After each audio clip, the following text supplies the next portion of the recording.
UAAP season's back to a big blast now. All the games were at FEU on the artificial turf there. There's also TV coverage as Yeah, well. yeah.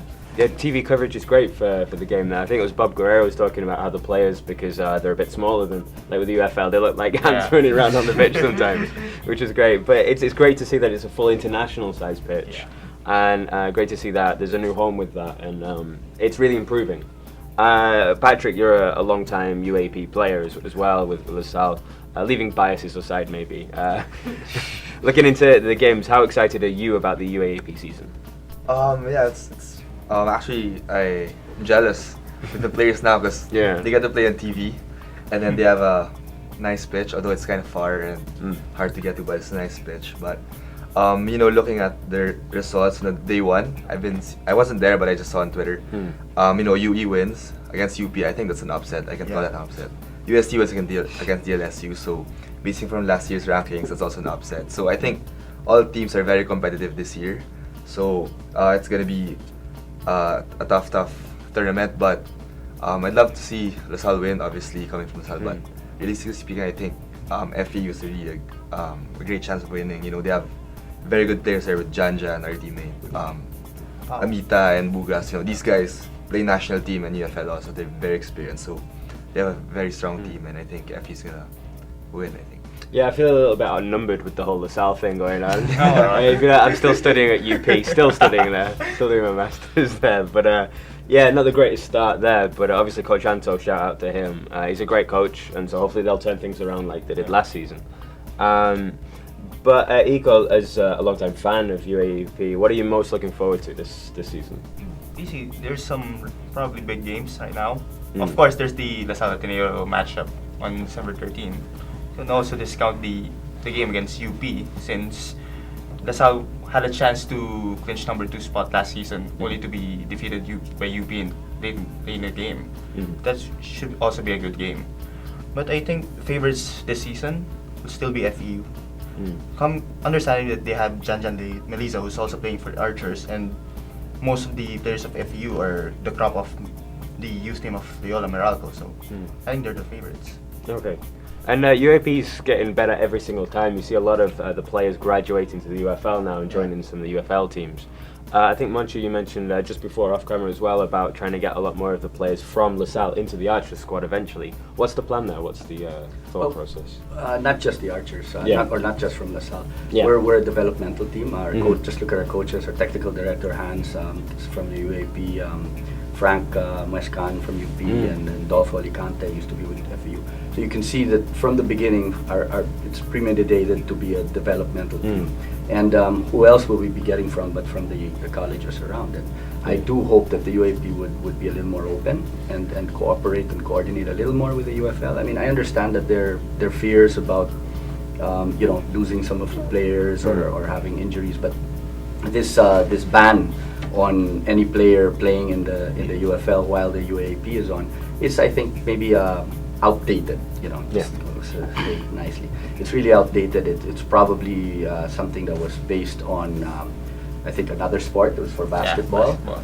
It doesn't apply to our sport where we probably need the players to play more games. So it's counterproductive, in fact, for their players.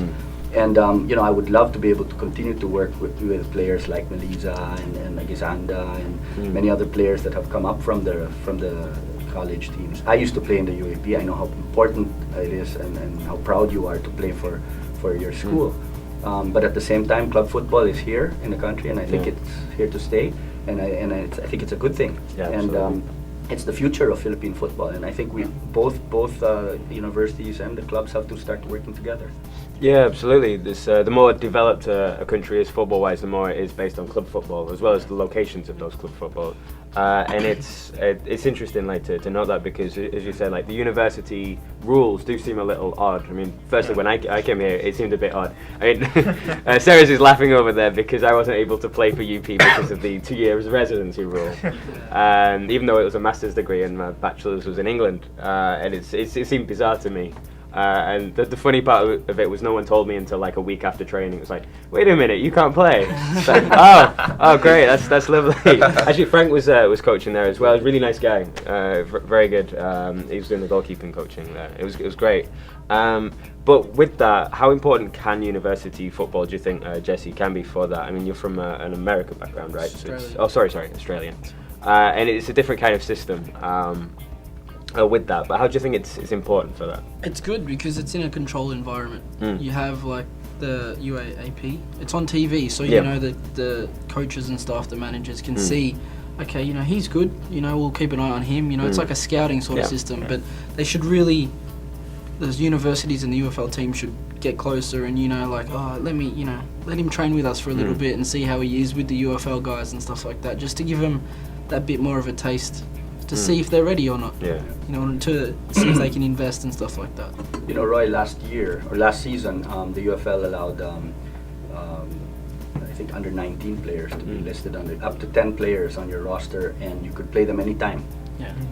Over and above your regular 25 listed registered players, and that was, I think, an opening for the UAP players to come up and see how club football is and get exposure there. Yeah, a lot of them did that as well very successfully. A lot of the players being talked about now for the future, like Boy Fernandez, Amani Aguinaldo. Hans on his show was talking about some of these players and Coach Weiss. They came through UAP football, and it's great because that's a future with that. But looking at it, you got to say like, well, what happens after UAP football? It has to go into club football. That's the serious side of things there. So it's good. But let's give some favourites then. Predictions for the season. Yeah, but biases aside. LaSalle, probably FEU. The strongest team right now in the UAAP. So. Yeah, for the women's as well. My understanding that the women's team is very, very strong. Yeah. Manchu? I think a LaSalle FEU final would be pretty nice for this UAP season. Are we going to get unanimous on this one?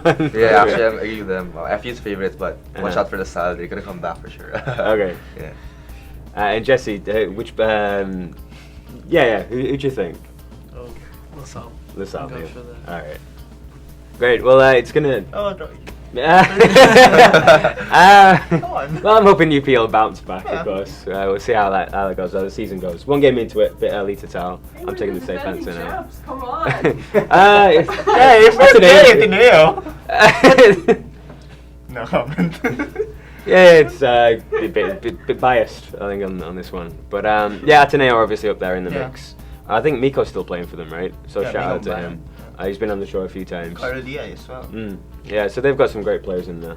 So it'd be a really good UAP season. I mean, could we say this is the best UAP season perhaps ever? Because there's a lot of really good quality players in there. So catch it live. You can get down to FE Dillerman, the pitch there, or you can watch it on TV. So check all that out. All of the managers and the coaches, I think, the owners of the teams as well will be looking at UAP too. Possible players. Yeah, absolutely. So that'll be the next step there. So follow us at FTW Sports. We'll give you the updates for both the men's and women's UAP there.